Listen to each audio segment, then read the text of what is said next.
wabarakatuh. Syukur alhamdulillah tidak bosan-bosannya kita ucapkan kehadirat Allah Subhanahu wa taala serta selawat beriring salam kepada junjungan kita Nabi besar Muhammad sallallahu alaihi wasallam yang telah memberikan nikmat kesehatan kepada kita bersama dapat berkumpul dalam acara tanya jawab ataupun tentang diseminasi budaya positif. Mudah-mudahan apa nanti yang disampaikan oleh Bapak kita, yaitu Bapak Asran Harahap, yang akan yang masih mencalonkan sebagai guru penggerak. Apa-apa nanti yang disampaikan oleh Bapak tersebut, mudah-mudahan Bapak dan Ibu bisa menerapkannya di kelas masing-masing. Dan apabila nanti Bapak sudah menjelaskan tentang diseminasi budaya positif ini, semoga Bapak dan Ibu bisa berkolaborasi dengan Bapak tersebut. Demikian, mudah-mudahan acara kita ini berjalan dengan lancar. Billahi taufiq wal hidayah. Assalamualaikum warahmatullahi wabarakatuh.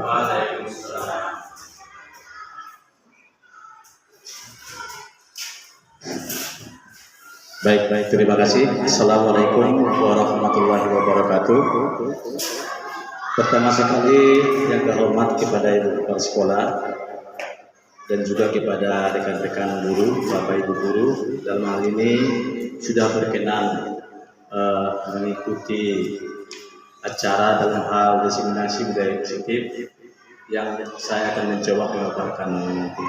Dalam ini ucapan terima kasih atas waktu luang daripada ibu kepala sekolah dan juga kesempatan yang diberikan, dan juga Bapak Ibu guru berkesempatan untuk hadir ini. Mudah-mudahan nanti hasil daripada tukar informasi ataupun diseminasi positif ini kita bisa terapkan di sekolah kita ini. Dalam hal ini sudah jelas tadi ibu kepala sekolah menyampaikan bahwasanya yang mau kita bahas di sini adalah tentang diseminasi budaya positif. Tentang budaya positif, mungkin Bapak dan Ibu guru sudah sering mengucapkan, mendengar, atau bahkan mengikuti pelatihan-pelatihan sebelumnya tentang budaya positif. Akan tetapi, kalau boleh saya bertanya kepada Bapak Ibu guru, apa kira-kira menurut pandangan Ibu tentang budaya positif?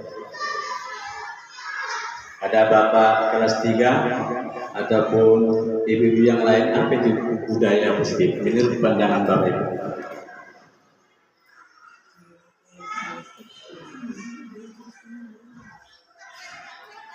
Ya, budaya positif menurut pandangan Ibu. Ya, sudah jelas dari bahasanya budaya positif. Budaya itu adalah merupakan suatu kebiasaan yang kita lakukan. Di budaya positif ini tentu skop yang akan kita lakukan adalah skop sekolah kita sendiri. Dalam artian apa kebiasaan-kebiasaan yang kita buat di sekolah ini menjadi suatu karakter yang timbul nanti bagi siswa-siswa kita, sehingga itu menjadi budaya yang kita laksanakan secara terus-menerus, secara signifikan, sehingga ketika nanti mereka kembali ke masyarakat tidak cepat pudar. Kenapa? Karena budaya itu sudah kita ciptakan berlangsung begitu lama. Sebenarnya ada kegiatan budaya positif yang sudah kita ciptakan di sekolah kita. Apa itu yang termasuk? Tentang setiap hari Senin kita melaksanakan upacara bendera. Secara tidak langsung itu adalah merupakan kegiatan yang positif dalam hal menanamkan disiplin, dalam hal menanamkan cinta dan tanah air. Apalagi yang pembiasaan-pembiasaan yang kita buat seperti biasa, termasuk untuk menemukan cinta membaca bagi siswa kita, biasa kita buat 10 menit, 15 menit kita kita buatkan literasi membaca di kelas kita masing-masing. Itu termasuk yang dirancang oleh ibu kepala sekolah yang sebelumnya. Setiap hari Jumat, ayolah kita laksanakan sholat berjamaah bersama-sama. Itu sudah termasuk budaya positif. Apa yang diciptakan dari budaya positif itu, kalau kita laksanakan secara rutin, secara terus-menerus, tentu kebiasaan itu menjadi ciri khas daripada SD negeri 10-20 Antosan 2. Kebiasaan itu yang kita munculkan tentu berdampak positif bagi siswa kita, dan ini tidak akan cepat pudar. Tidak pudar oleh lingkungan masyarakat, apalagi kita dapat berkolaborasi dengan orang tua siswa. Nah, sehingga budaya ini menjadi nilai-nilai kebajikan yang didapatkan oleh siswa kita sendiri. Baik, di sini diseminasi budaya positif adalah merupakan tugas bagi kami CGP Angkatan 11 Kabupaten Padang Lawas Utara. Yang mau kita bahas hari ini adalah ada konsep inti budaya positif, di mana ada perubahan paradigma belajar, ada disiplin positif, ada teori motivasi perilaku manusia, ada keyakinan kelas, ada hukuman dan penghargaan, kebutuhan dasar manusia, posisi kontrol, dan yang terakhir adalah segitiga restitusi. Dan perlu saya sampaikan kepada Bapak Ibu guru sekalian, ini adalah merupakan tugas saya sebagai CGP Angkatan 11 Kabupaten Padang Lawas Utara. Dalam artian, tugas saya adalah hanya penyampai ataupun diseminasi. Saya menyebarkan informasi kepada Bapak Ibu tentang hal-hal positif yang saya pelajari selama kurang lebih 2 bulan ini. Dan perlu Bapak Ibu ketahui, saya di sini bukanlah sifatnya mau menggurui.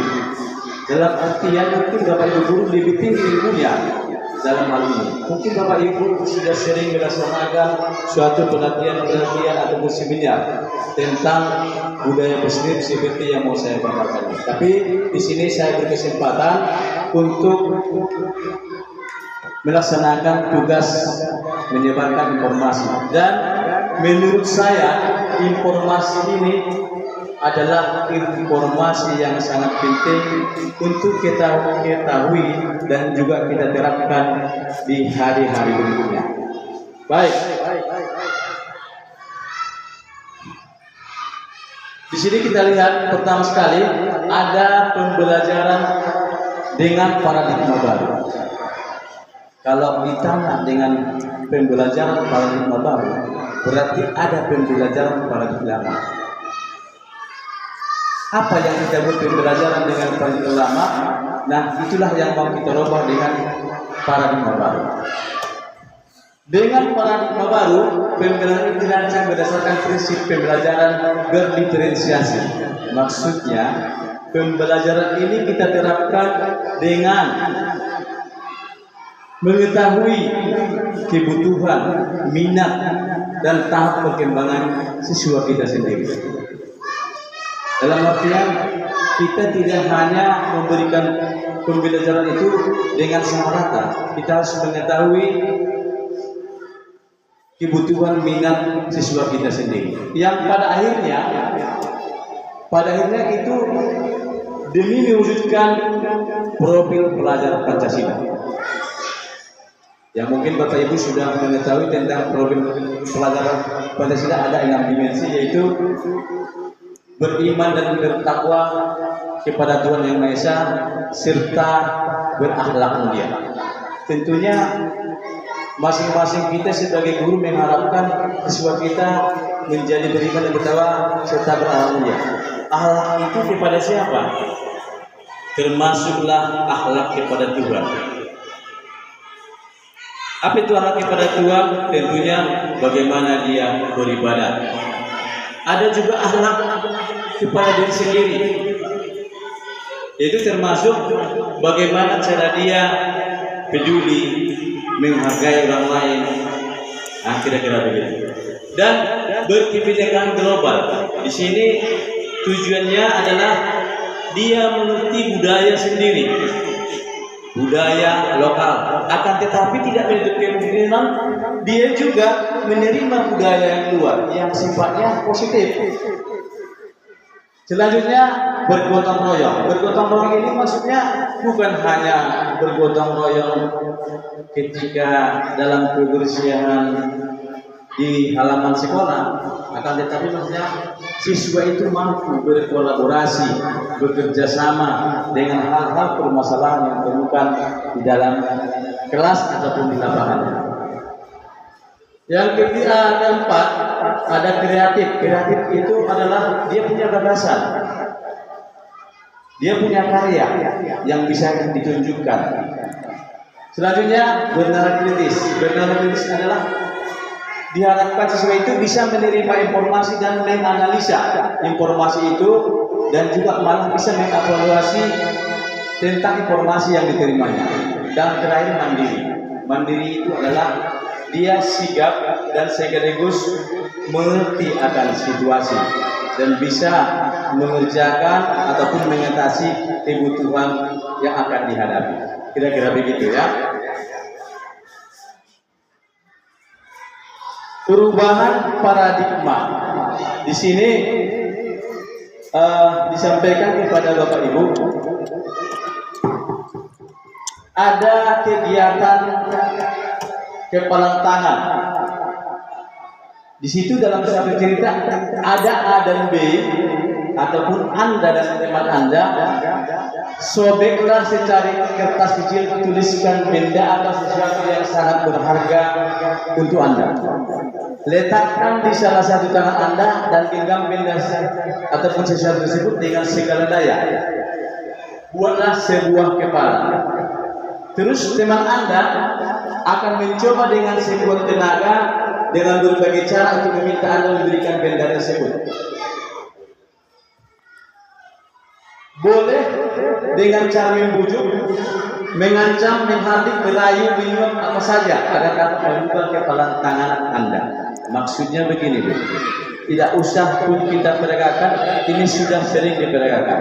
Ternyata Bapak Ibu misalnya tidak bisa membuka kepala tangan saya ketika saya sendiri tidak berkenan untuk membukanya. Dalam artian Bapak Ibu itu tidak bisa mengontrol tentang diri saya, tapi saya sendirilah yang bisa mengontrol tentang diri saya.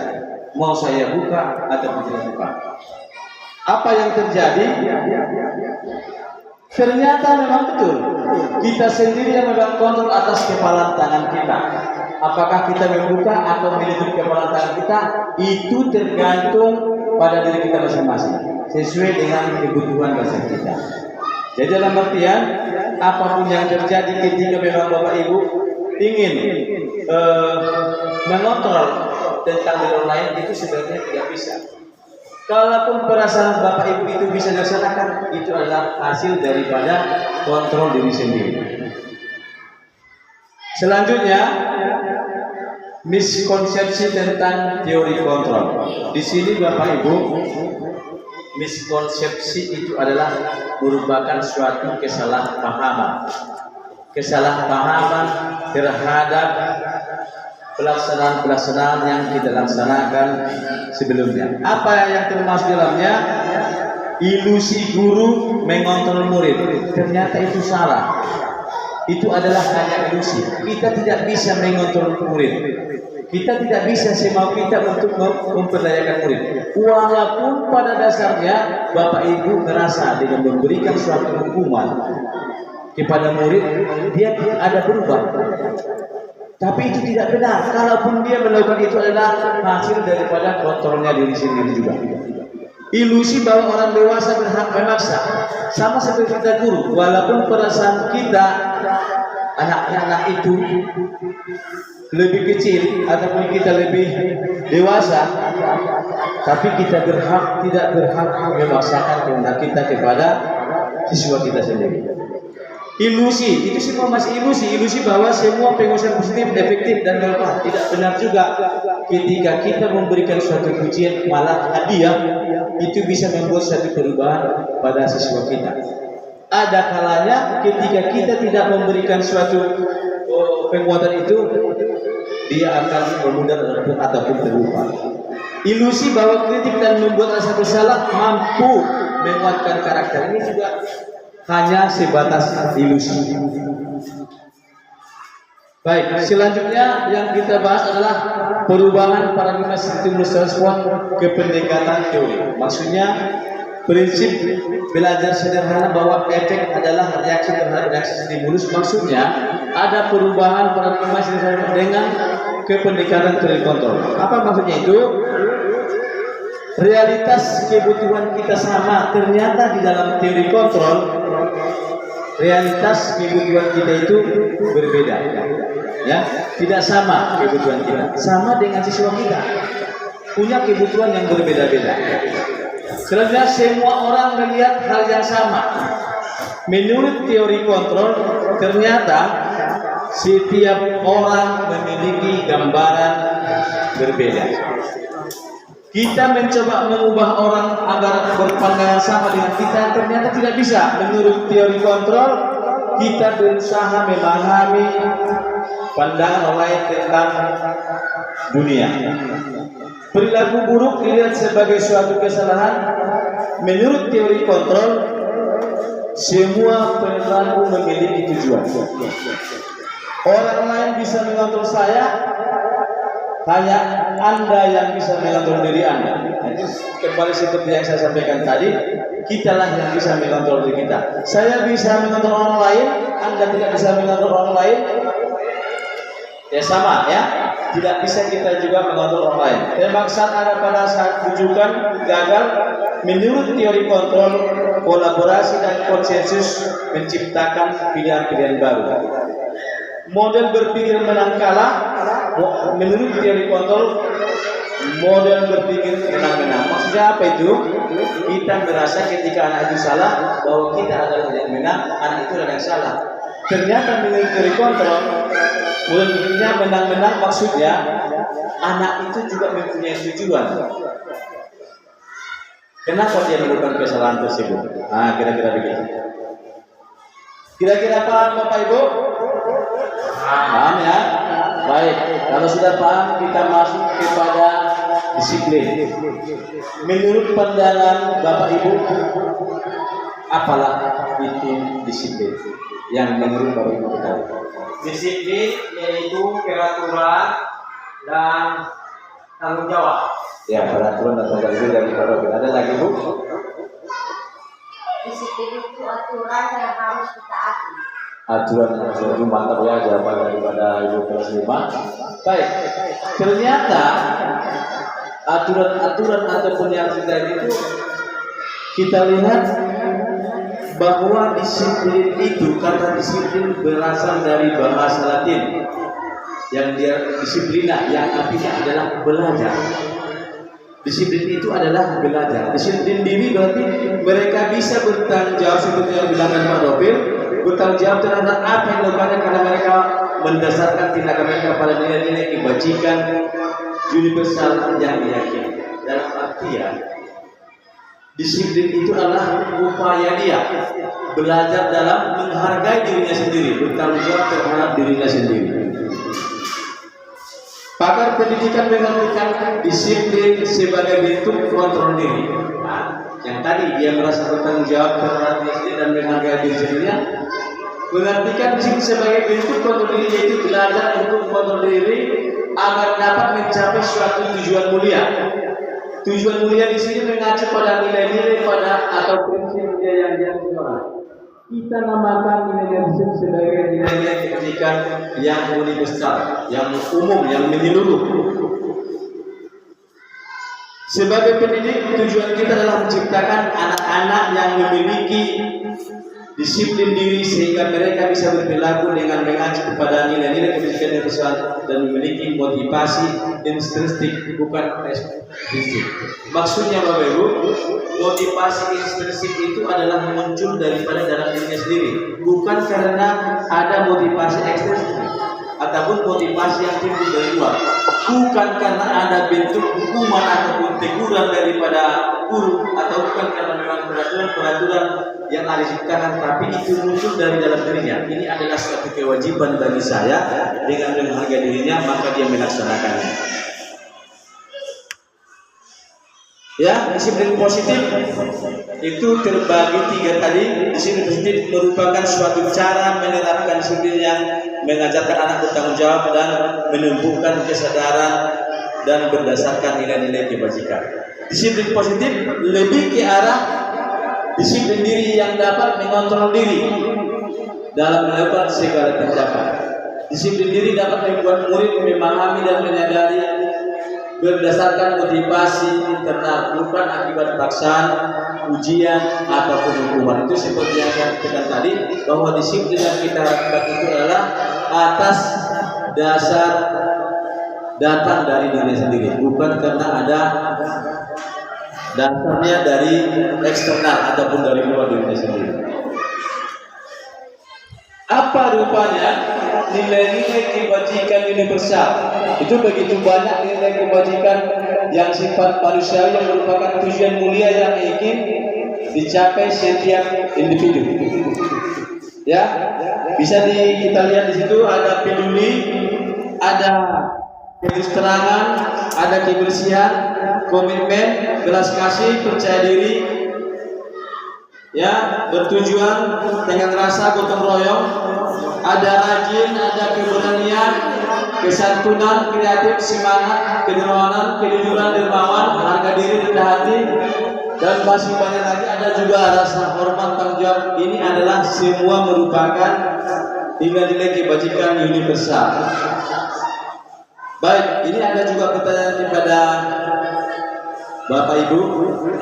Kalau misalnya dari posisi ini, apa nilai kebajikan atau keyakinan yang ingin diangkat dari peraturan-peraturan berikut? Misalnya peraturannya menggunakan helm saat mengendarai motor, membuang sampah pada tempatnya, dilarang menggunakan kata-kata kasar. Kalau menurut Bapak Ibu, menggunakan helm saat mengendarai motor itu apa nilai kebajikannya? Keselamatan ya. Keselamatan. Coba membuang sampah pada tempatnya. Apa itu? Kira-kira. Menjaga kebersihan. Oke, baik. Nanti kita lihat. Dilarang menggunakan kata-kata kasar. Apa menurut Ibu? Sopan santun, apa lagi? Rasa hormat. Berarti rasa hormat bisa digabungkan menjadi menghargai orang lain ya. Coba kita lihat ya. Baik, ternyata jawaban Bapak itu benar. Menggunakan helm, nilai kebajikan yang ada di situ, keyakinan yang ingin diangkat adalah keselamatan. Membuang sampah pada tempatnya, menjaga kebersihan, dan dilarang menggunakan kata-kata kasar. Nilai keyakinan yang ingin diangkat adalah selalulah bersikap positif ataupun hormat. Baik, selanjutnya ada motivasi perilaku manusia. Motivasi itu adalah merupakan suatu dorongan ya manusia. Pertama, motivasi itu muncul karena dia menghindari hukuman. Kenapa saya melakukannya? Biar saya tidak kena hukum. Sama dengan di sekolah kita, kenapa dia harus memakai dasi topi pada hari Senin? Ada. Kalau sekitar 60-70% itu dia menghindari hukuman. Terus biar mendapatkan penghargaan atau pujian. Kenapa kalau berpakaian lengkap misalnya? Biar saya dianggap bagus oleh guru. Ya kan? Biar saya dipuji, saya dianggap disiplin dan sebagainya. Itu semua adalah masih motivasi eksternal dari luar. Akan tetapi yang kita harapkan motivasi dalam Islam adalah motivasi internal, yaitu menjadi orang yang diinginkan dan menghargai diri sendiri dengan nilai bajikan yang dipercaya. Yang seharusnya motivasi itu motivasi yang timbul dari dalam dirinya sendiri. Begitu ya. Motivasi ada 3 tadi, untuk menjadi ketidaknyamanan atau hukuman, untuk mendapatkan imbalan atau penghargaan dan orang lain, dan untuk menjadi orang yang mereka inginkan dan menghargai diri sendiri dengan nilai-nilai yang mereka percaya. Jika murid kita masih menggunakan angka yang pertama dan kedua, berarti masih motivasi yang dilakukan adalah motivasi eksternal ataupun motivasi dari luar. Tapi ketika motivasi yang nomor 3 untuk menjadi orang yang mereka inginkan dan mereka diri sendiri adalah, itulah motivasi yang kita harapkan, dalam artian motivasi yang timbul dari dalam dirinya. Jadi sekarang saya mencoba mengajak Bapak Ibu merenung sebagai seorang pendidik, sama halnya dengan seperti sekarang ini. Saat Anda perlu hadir di suatu pelatihan, anggaplah ini suatu pelatihan. Motivasi apakah yang mendasari tindakan Anda? Kenapa Bapak Ibu hadir di sini? Apakah Anda hadir karena tidak ingin ditegur oleh pihak panitia atau pengawas Anda ataupun kepala sekolah dan mendapatkan surat teguran, atau Anda ingin dilihat dipuji oleh lingkungan Anda, atau mendapat penghargaan sebagai yang berprestasi,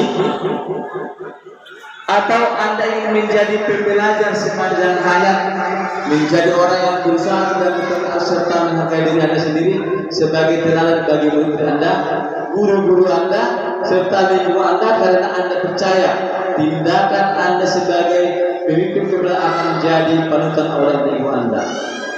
Manakah motivasi yang paling kuat mendasari tindakan Anda? Atau adakah suatu perubahan antara 2 motivasi, sama seperti yang sekarang, Bu?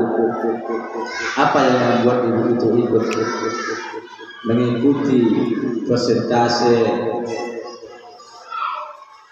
tentang budaya positif ini? Apakah karena memang takut ditegur oleh kepala sekolah, ataukah memang ada keinginan untuk belajar dan sebagainya? Itu hanya sebatas renungan bagi kita semua. Selanjutnya, ini adalah hal yang penting Bapak Ibu. Keyakinan kelas, keyakinan sekolah ataupun keyakinan kelas, ini suatu hal yang perlu kita laksanakan di kelas kita masing-masing, apalagi di semester awal. Apa itu? Keyakinan kelas ini, guru berperan juga terbentuk keyakinan sekolah atau kelas dengan adanya kesepakatan. Jadi kita, guru dan siswa, membuat kesepakatan di kelas tentang aturan-aturan yang jelas dan apa konsekuensi yang akan diikuti ataupun dihadapi ketika memang aturan-aturan yang dibuat itu tidak ada. Contoh yang mau dibuat, ketika siswa kita ajak berdiskusi, bagaimana kita buat kelas ini? Cocokkah ini kalau sampah berserakan di ruangan kita? Tidak cocok, Pak. Tidak cocok, Bu. Itulah mungkin jawaban siswa. Terus bagaimana kita buat? Jangan membuang sampah sembarangan. Itu adalah hasil daripada bahasa siswa kita. Itulah nanti kita catat menjadi keyakinan kelas. Berarti membuang sampah pada tempatnya. Ataupun bagaimana menurut pendapat Anda ketika sedang belajar ada yang tidur? Cocok gak itu? Tidak cocok, Pak. Tidak cocok, Bu. Kalaulah itu memang tidak cocok, bagaimana kita buat? Jangan tidur di waktu jam belajar. Tapi bahasanya di luar menjadi positif. Apa bahasa kita? Termasuk menghargai guru. Itulah kita buat menjadi keyakinan kelas. Ya, makanya disebutkan keyakinan sekolah atau keyakinan kelas berupaya pernyataan universal, pernyataan menyeluruh daripada siswa kita yang mudah diingat dan dipahami dan harus diterapkan di lingkungan sekolah. Dan ini wajib kita laksanakan di kelas kita masing-masing secara musyawarah dengan siswa kita dan tertulis. Menurut Bapak Ibu, keyakinan kelas dengan peraturan kelas adalah hal yang sama. Sama ya? Keyakinan kelas dan peraturan kelas adalah hal yang sama. Ya, sama ya. Coba kita cek. Ternyata salah. Keyakinan kelas dan peraturan kelas itu berbeda.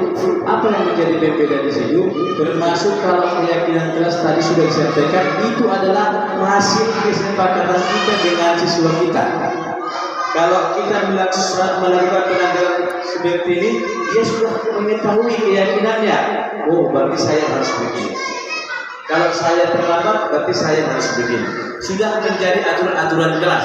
Sementara peraturan kelas itu adalah biasanya itu muncul daripada guru dan bentuknya seperti hukuman, baik fisik maupun verbal ataupun kata-kata. Begitu ya Bapak Ibu. Nah, di sini ada proses pembuatan keyakinan kelas. Biar kita cek dulu.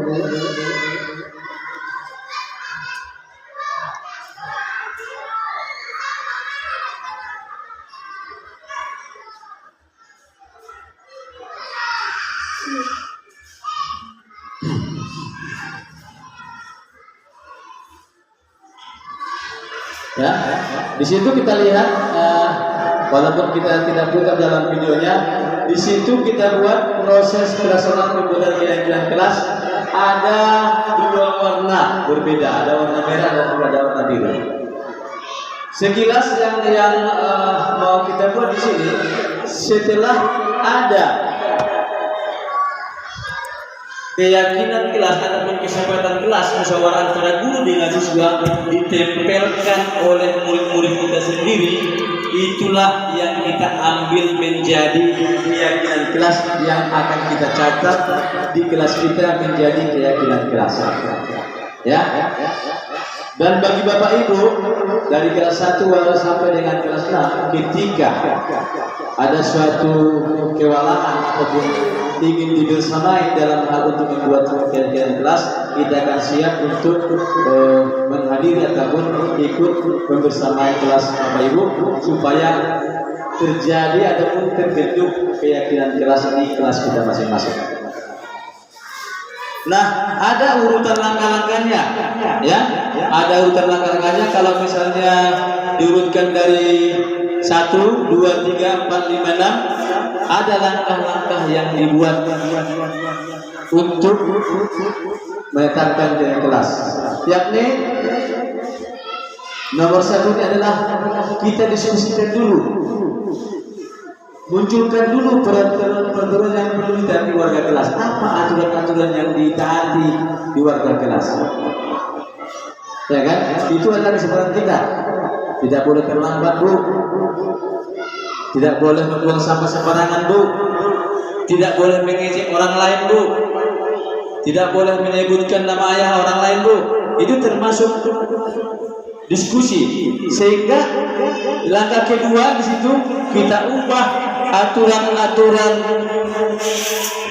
menjadi kalimat yang positif. Nah, termasuk yang aturan yang tidak boleh menggunakan kata jangan. Contohnya, anak-anak menyampaikan jangan membuang sampah sembarangan, Pak. Kata jangan itu kita rubah menjadi kalimat positif. Buanglah sampah pada tempatnya. Tidak boleh mengejek orang lain. Kita ubahlah itu, tidak boleh itu menjadi saling menghargai. Itulah maksud daripada kita ubah peraturan-peraturan itu yang dimunculkan oleh Islam menjadi kalimat-kalimat yang lebih positif. Yang ketiga, menyaringkan peraturan-peraturan menjadi nilai kebajikan keyakinan kelas. Kita cari apalagi kira-kira aturan-aturan yang perlu kita sepakati bersama dalam kelas. Tempat berdiskusi mengenai gambaran program kelas kita diskusikan bersama dengan siswa. Terus berdiskusi mengenai peran seluruh kelas dan meninjau ulang. Tidak boleh kita tinjau ulang tentang kelas dari waktu ke waktu, dari tahap ke tahap. Apakah ada yang perlu kita rubah ataupun adakah yang perlu kita tambahi ataupun tingkatkan begitu. Paham ya kira-kira Bapak Ibu? Paham ya? Nah, sebelum itu ada kebutuhan dasar manusia yang harus kita ketahui, yaitu tentunya ada bertahan hidup, ada kasih sayang dan rasa diterima, ada penguasaan, ada kebebasan, dan ada juga kesenangan. Bertahan hidup apa itu? Dia butuh makanan, pakaian, tempat tinggal, keamanan, dan kesehatan. Sementara dari kasih sayang dan rasa diterima, dia dipedulikan, berbagi, kerjasama, menjadi bagian dari kelompok. Dari penguasaan apa yang dibutuhkan? Harga diri, keinginan untuk dianggap, memimpin, berprestasi, diakui, didengar. Kemudian apa lagi? Dari kebebasan, dia ingin mandiri, memiliki pilihan, mencoba hal baru, mampu mengendalikan alat dirinya. Kalau dari kesenangan, dia suka bermain, humor, antusiasme, dan tertawa. Ini harus kita ketahui sebagai pendidik, kebutuhan dasar manusia. Ini ada satu cerita. Dinda, seorang anak kelas 3, begitu tiba di rumah berpulang dari sekolah, menangis dan mengadu pada ibunya bahwa dia benci pada ibu lain, gurunya. Menurut Anda, kebutuhan apa yang berusaha dipenuhi oleh Dinda? Jika jawabannya seperti itu, jawaban anak itu, ibu guru bilang aku tidak boleh bersenandung sewaktu mengerjakan tugas. Katanya kelas harus tenang, tidak ada suara, agak seru jadinya. Itulah jawaban si anak. Apa kebutuhan yang diinginkannya?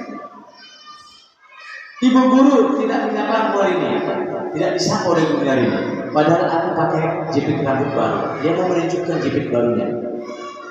Aku sebel, gambaranku tidak rapi. Tapi malah ibu guru tunjukin ke teman-temanku di depan kelas.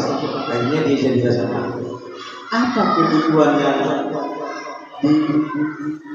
didapatkan ataupun diinginkan oleh si Dinda? Misalnya di kategori pertama, dia bilang aku tidak boleh bersenandung. Dia butuh apa gitu? Dia butuh kesenangan. Ya, kita lihat ya apa yang kebutuhannya. Dia butuh kesenangan. Kata ibu guru tidak boleh bersenandung. Dia butuh kesenangan. Ibu guru tidak menyampaikan ini cinta dan kasih. Dia butuh perhatian. Padahal dia tidak punya pakai jepit rambut baru. Dia butuh perhatian. Dan aku sebal, ya, gambaran itu tidak rapi, malah ditunjukkan lagi ke depan umum. Itu ada penguasaan. Yang butuhkannya adalah penguasaan, rasa ingin diakui. Baik. Terus ini juga hal yang penting, Bapak Ibu, ada 5 fungsi kontrol guru. Bapak Ibu bisa memilih apa itu, sebagai apa ibu ini sekarang. Ada sebagai penghukum, pembuat rasa bersalah, sebagai teman, sebagai pembantu, atau sebagai manajer. Ini adalah posisi kontrol guru terhadap siswa kita. Apa yang dia lakukan? Apakah kita hanya menghukum saja atau pembuat rasa bersalah? Ayo kita cek posisi kontrol sebagai penghukum. Guru percaya bahwa cara dia yang terbaik. Guru menggunakan hukuman fisik maupun verbal. Biasanya dibuatnya dengan hukum fisik ataupun dipukul, dicambuk maupun dengan kata-kata yang kasar. Kamu salah terus, selalu pasti kamu yang terakhir. Waktu yang terakhir ya, awas kalau salah. Ini adalah guru sebagai penghukum.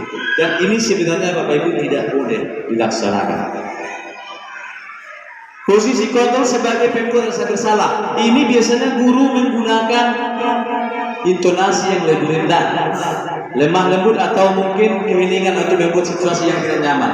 Guru menggunakan tema yang agar murid merasa bersalah atau kasihan pada guru. Seperti ini misalnya, ibu sangat kecewa kepada kamu, atau bapak sangat kecewa kepada kamu. Seolah-olah untuk kita membuat sesuatu itu jadi ada rasa bersalah. Berapa kali bapak harus memberitahu kamu? Bagaimana kalau orang tua tahu atas kesalahan? Ini adalah posisi kontrol membuat kesalahan, dan ini juga tidak benar. Ya.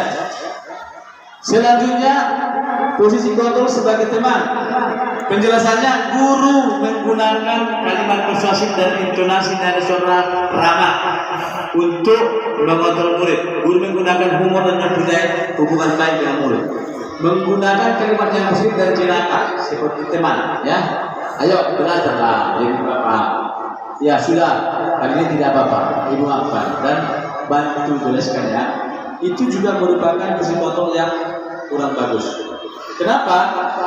Suatu saat dia tidak mendapatkan posisi kontrol seperti ini, dia akan merasa kecewa dengan gurunya sendiri. Pemantau, penjelasannya guru selalu mengawasi. Ada guru yang selalu mengawasi saja dan bertindak sesuai peraturan dan konsekuensi. Menggunakan data dan perhitungan yang digunakan sebagai bukti atas perilaku. Mengingatkan konsekuensi selalu. Udah tahu kan apa hukumannya kan? Peraturannya apa? Biasanya bahasa daripada pemantau. Apa yang telah kamu lakukan? Konsekuensinya apa? Hukumannya apa? Itulah ini. Dan itu juga kontrol guru tidak bagus. Dan yang terakhir, posisi kontrol sebagai manajer. Guru mendukung murid untuk menemukan solusi atas permasalahannya sendiri. Guru mempersilahkan murid mempertanggungjawabkan perilakunya. Guru mendukung murid untuk merdeka, mandiri dan bertanggung jawab. Menggunakan restitusi untuk mengajak murid menganalisa keadaan untuk memperbaiki kesalahannya dengan kalimat seperti apa yang kita yakini, apa rencana kamu untuk memperbaiki. Dan inilah harapan sebenarnya posisi kontrol yang diharapkan kita sebagai guru yang dilaksanakan kepada siswa kita. Dalam menangani masalah, kita harus mencari solusi bersama-sama dengan murid. Ya, di antara posisi kontrol, restitusi di antara murid, sebaiknya seorang menggunakan posisi kontrol sebagai manajer. Sebagai manajer, guru dapat berbuat sesuatu bersama murid, mempersilahkan murid bertanggung jawab dan mendukung murid agar dapat menemukan atas permasalahannya sendiri. Inilah seharusnya yang harus kita budayakan di sekolah kita ini. Ya, paham ya kira-kira Bapak Ibu? Paham ya? Baik. Ini ada penjelasan juga tentang posisi kenapa itu sebagai manajer. Mudah-mudahan bisa didengarkan.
Ya, kita cepatkan aja ini.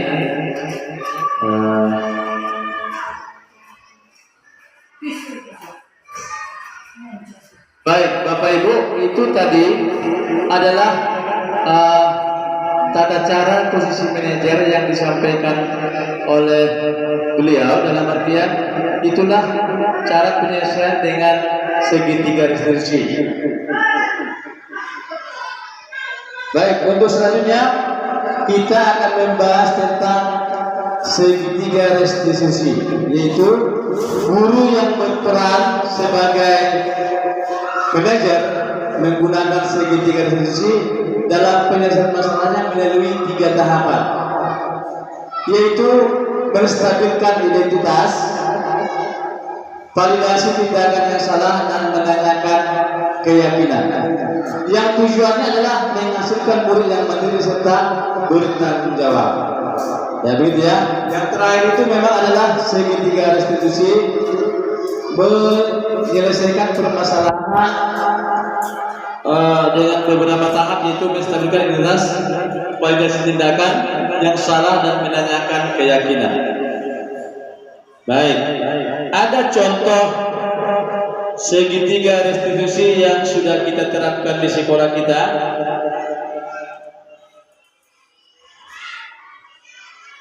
Coba kita perhatikan.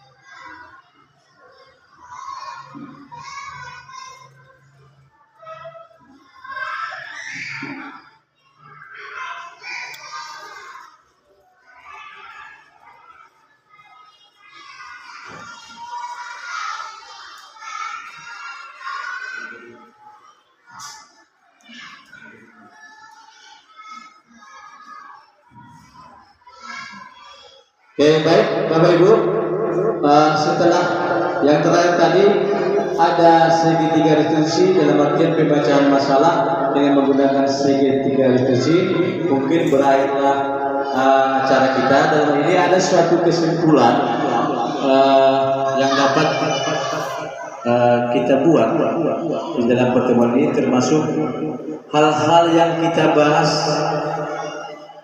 tadi dari mulai awal sampai dengan akhir.